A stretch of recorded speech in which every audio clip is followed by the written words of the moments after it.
This is NDTV.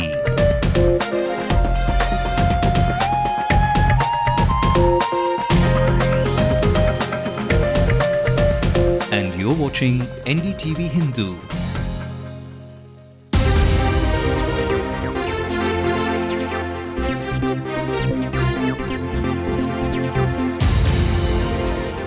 Very good evening and welcome to the show. You're watching Headlines now with me, Ashmit Kumar. An exciting day is unfolding ahead of us and the action from across the country continues to rage forward unabated. Now the waters from the 2G storms hasn't even receded yet and we could well be staring at another hurricane of a storm, this one emanating from corporate India and not the men in white. CBI claims to have incriminating evidence against some corporate majors and some PSU banks could end up in the line of fire in this multi-crore scam. Lokpriya will help shed more light on this developing story, this big story at the start that we have been tracking throughout this evening. Meanwhile, the Madras High Court hasn't taken too kindly to its orders regarding the ban on use of manual labour to clean sewers being flouted. Pir Mohammed joins us for more on that. Now, we are in the middle of a storm of news and I'll help you guide through the gale force winds that we are witnessing this evening. Let's take a look at the headlines. Several arrests as the CBI cracks down on a housing scam. Banking and real estate stocks crash. Metro Water MD comes under the scanner. Madras High Court issues notices, seeks answers as to why humans were found cleaning sewers. And last month, 5 more deaths were reported in 2 in Kanjipuram, 2 in Pallavaram and 1 more in Anna Salai. In this real-life family playing out a drama filmy style. Daughter Vanitha now lodges a complaint against her father, actor Vijay Kumar. Singara Chennai gets ready to have its own version of the New York Central Park. Flowery delights await you at the Sen Muri Punga. We have designed the Semmuri Punga as a work of art. Instituting ideas and a landmark to work the grey matter. It certainly was a big debate, or rather a battle of the ideas.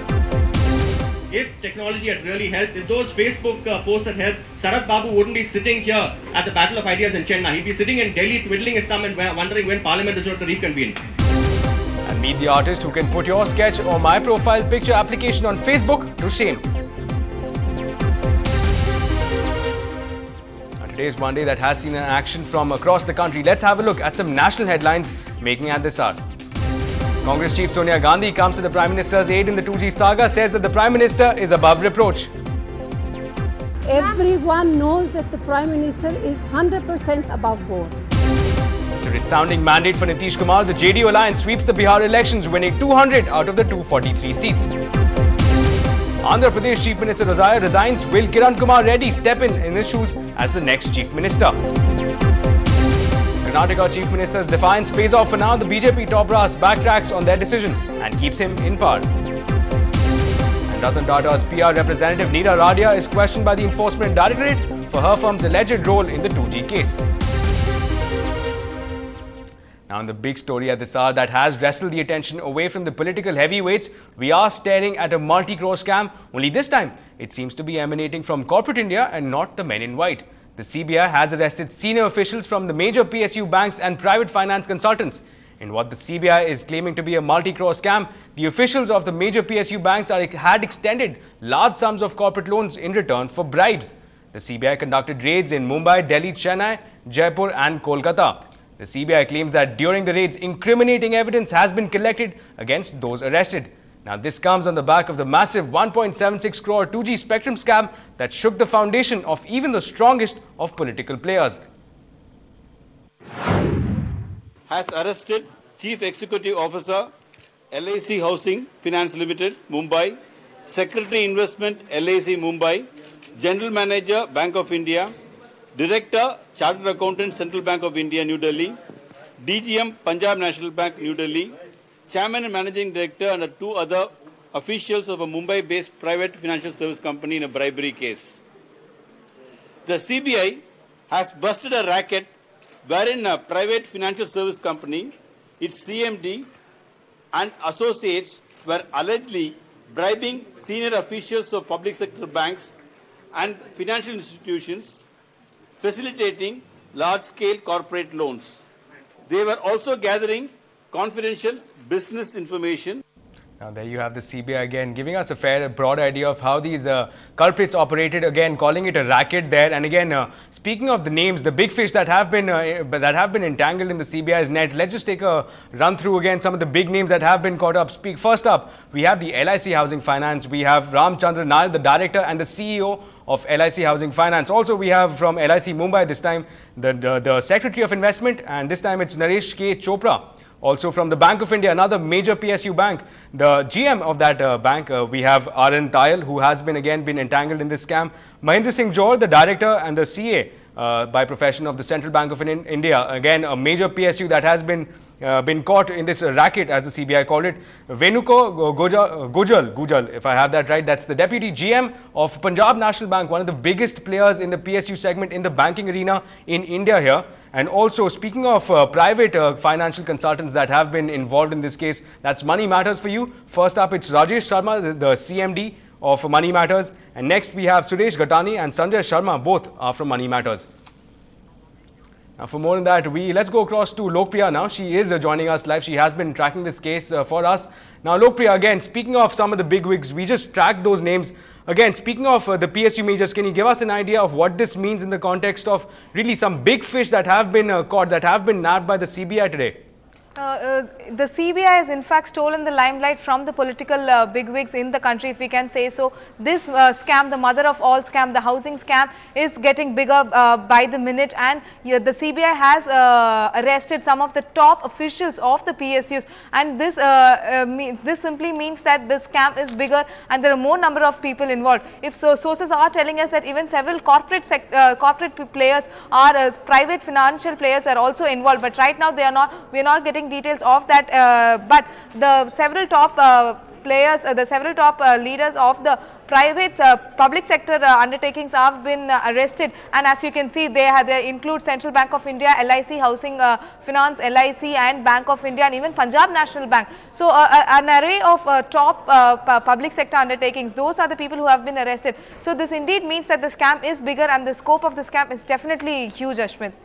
Right, Lokpriya, stay with us again. Speaking of the quantum of the scam, we'll come to that in just a while. But incidentally, we have managed to get our hands on the remand copy, which enlists one particular case, which actually showcases how they actually operated, with Money Matters being the financial consultant, acting as the middleman in terms of getting the benefits of those extended large corporate loans from PSUs to the corporate entities. And for more on that, let's go across to Lokpriya now. Now, Lokpriya, if we can quickly discuss again the modus operandi of such players in this racket, how they all operated, the private players, the private consultants here, the PSU majors, and of course the final beneficiaries, the corporate majors. Can you give us an idea about, again, using that one example that we did get our hands on, as to how exactly they all managed this big multi-crore scam?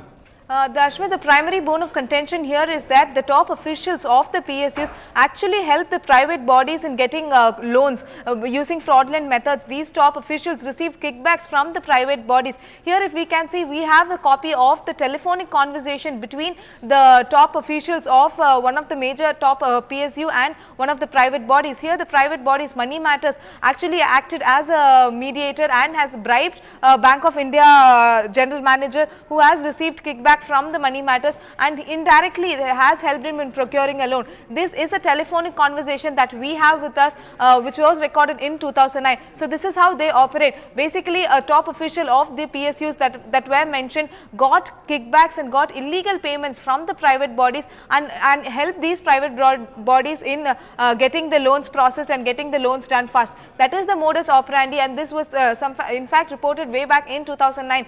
But it is only now that the heat is getting bigger and these people have been arrested, and we have to wait for more details, because they are saying that there are several corporate players also involved in this scam. So we need to wait and see which are the corporate players that will come into will join this big fish list. Right, Lokpriya, if to get some more clarity about again the modus operandi, the operations here that they actually exploited. If I have that correct me if I'm wrong here, is that the private entities actually bribed? Is that correct? They actually bribed the officials of PSU banks to extend similar loans? Yes, as per the the record that we are having, a telephonic conversation record clearly shows that the CEO of Money Matters has in fact bribed the general managers of Bank of India with the 25 lakhs and has asked him to purchase a flat in Delhi. So that is the record that we are having, a telephonic conversation in 2009, and the Bank of India general manager in return has agreed to help Money Matters to get some projects of certain 2 other companies. So that is the way these people operate. The private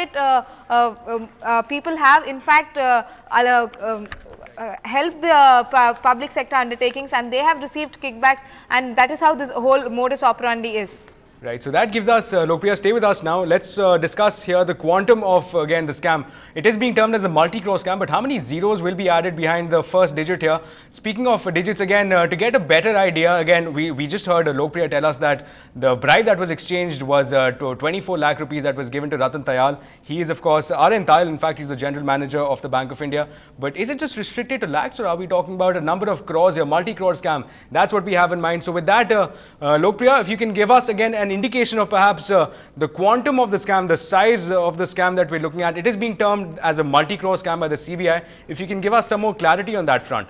Ashmit, this is in fact the multi-crore scam, the mother of all scams, and here we are talking about housing scams. So if you in fact see, it all trickles down to the private real estate players. They will be the biggest beneficiaries here, and when we talk about real estate, there is big money that is involved. As you all know that the money just plays in the real estate market, and if we according to the evidence that we have, the Rajesh Sharma, the CEO of Money Matters, has in fact asked R.N. Tayal that if you are not even able to get this process, a 300 crore project process, then what is the use of being, you being in such a position? This is in fact the recorded transcript that we have from the 2009 conversation. So the mere mention of the fact 300 crore project can give a sense of how big this entire thing is, and keeping in mind it is real estate, the money can only get bigger. So as of now, the number is very, very significant, and as more leads come in, we can only expect it to grow bigger, and more shocking details will await once the investigations get underway.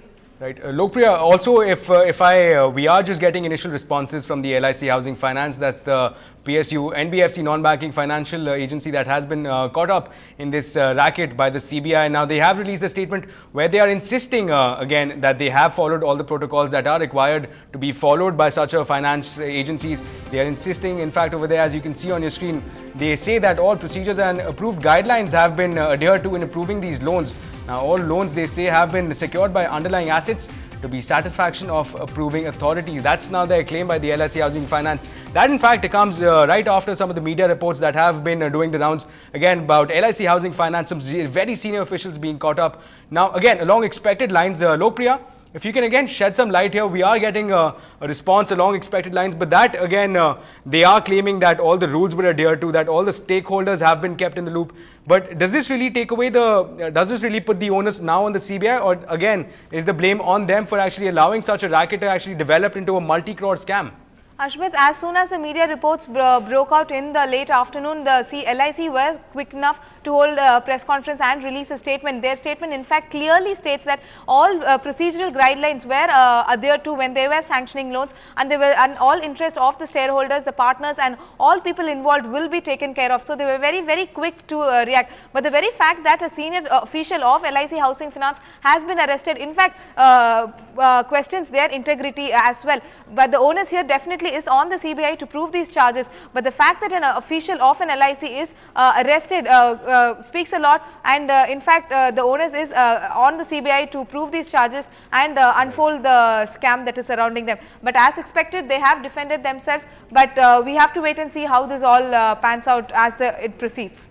Right, Lopriya, thank you for joining us with all those details. Just to get our viewers up to date again, that's the director and the CEO of LIC Housing Finance that has been caught by the CBI in the arrests made today. Of course, it is a multi-crore scam. The telephonic conversation that we have come across to manage to get our hands on, that reveals that the scope of scam actually deals with crores. So it is a multi-crore scam that has involved some of the major PSU banks. Thanks again, Lopriya, for joining us with all those details.